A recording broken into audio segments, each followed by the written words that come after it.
siku hiyo. Mnaweza keti. Na magekuwa muthenya ucio. Na wakafa siku ile. Angĩ twathomaga nao.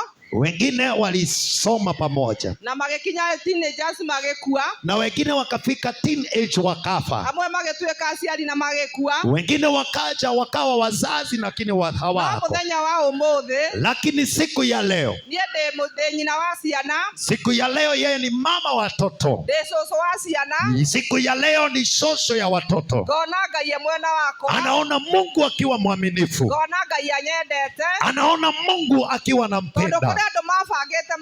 Ni kwa sababu kuna watu walikuwa wamepanga wakiwa wadogo vile watakavyoishi wakati watakuja kukua.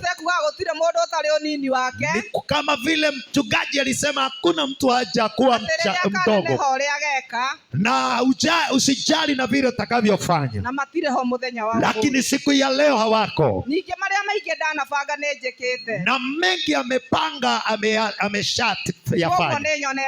Kwa hivyo ameona mkono wa Bwana akiwa katika upande wake na akipelekana na yeye, na diposa anamkiri kwamba mtu ako na imani yake.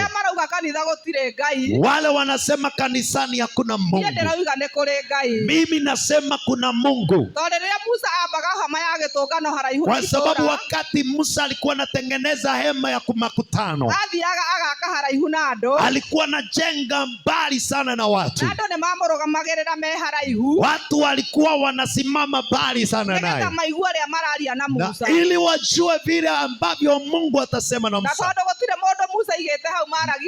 Na kwa sababu sio mtu alikuwa amewekwa pale wanene na Musa, Mungu alikuwa anashuka katika hema ya makutanio